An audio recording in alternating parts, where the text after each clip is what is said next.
षट्कर्मणा शोधनम च आसनेन भवेत दृढ़म। प्राणायाम लाघव। प्राणायाम करने से शारीरिक स्फूर्ति आती है और शरीर में हल्कापन महसूस होता है। इस समय जो मुख्य रूप से ये जो मत्स्य आसन किया जा रहा है, जब हम महामुद्रा में जाते हैं तो महामुद्रा में जाने की यह एक पूर्व तैयारी है। इस तरह से पाँव का आसन बना लेते हैं और पीठ को ऊपर उठाकर हैंड ब्रेन को कारपेट में रोक लेते हैं। ये एक प्रकार का आंशिक धनुष जैसा पीठ में बन जाता है, पीठ ऊपर उठा लेते हैं। कोई भी आसन है उसकी क्रिया और उसकी प्रतिक्रिया का तारतम्य होना चाहिए। यदि हम आगे झुकने वाला आसन करते हैं तो पीठ के बल पर भी इसका विपरीत योग होना आवश्यक है।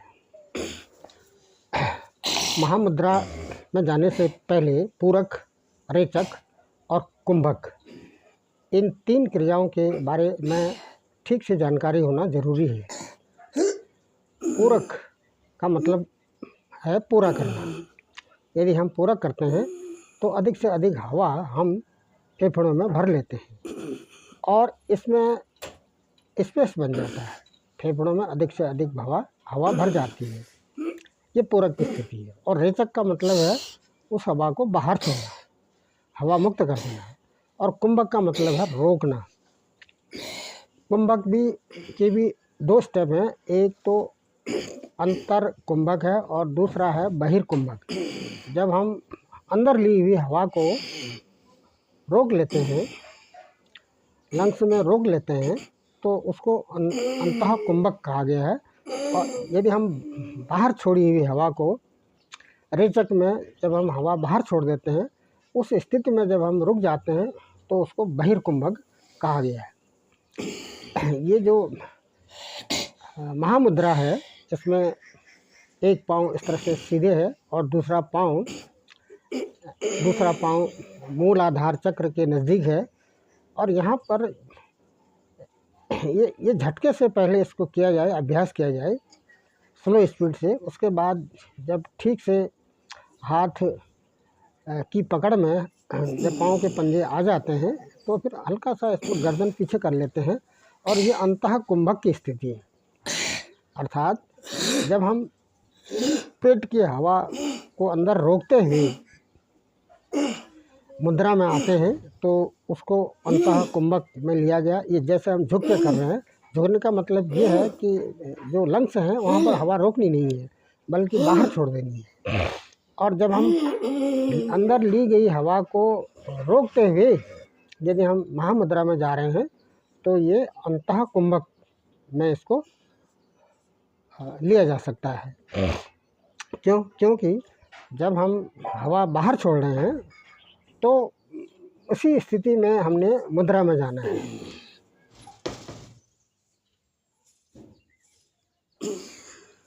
प्राणायाम के 3 स्टेप हैं।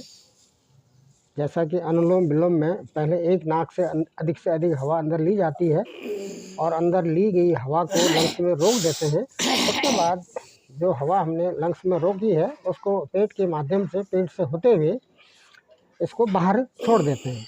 अब हवा तो नाक से ही बाहर आएगी, लेकिन ये दूसरी नाक से आएगी और इसमें पेट तक इसका प्रभाव पड़ना चाहिए। तो ये जो 3 स्टेप हैं अनुलोम विलोम के। और दूसरा, यदि हम महामुद्रा में जा रहे हैं तो स्टमक को, पेट को clockwise, anti clockwise, up and down इसको घुमाने का अभ्यास जब हम ठीक से कर लेते हैं, अनुलोम विलोम ठीक से हो जाता है, पूरक, कुंभक और रेचक का अभ्यास ठीक से हो जाता है, तो ऐसी स्थिति में जब हम उत्तान पादासन में जाते हैं उस स्थिति में हमने 2 बंध लगाने हैं और एक मुद्रा लेनी है और इसमें 3 चक्र में अपना ध्यान कंसंट्रेट करना है। मूलाधार चक्र, और उसके बाद मूलाधार चक्र, विशुद्ध चक्र और आज्ञा चक्र। ये 3 चक्र हैं, मूलाधार चक्र, विशुद्ध चक्र और आज्ञा चक्र। इनका ठीक से अभ्यास हो जाना है। मूल बंध, जालंधर बंध, ये 2 बंध हो गए, और एक चक्र, और एक मुद्रा और 3 चक्र, मूलाधार चक्र, विशुद्ध चक्र और आज्ञा चक्र। यदि हम ये 3 प्रकार के स्टेप्स एक साथ कर लेते हैं तो इसको महामुद्रा की स्थिति बन जाती है। यह अंतः कुंभक और बहिर्कुंभक में ही किया जाएगा।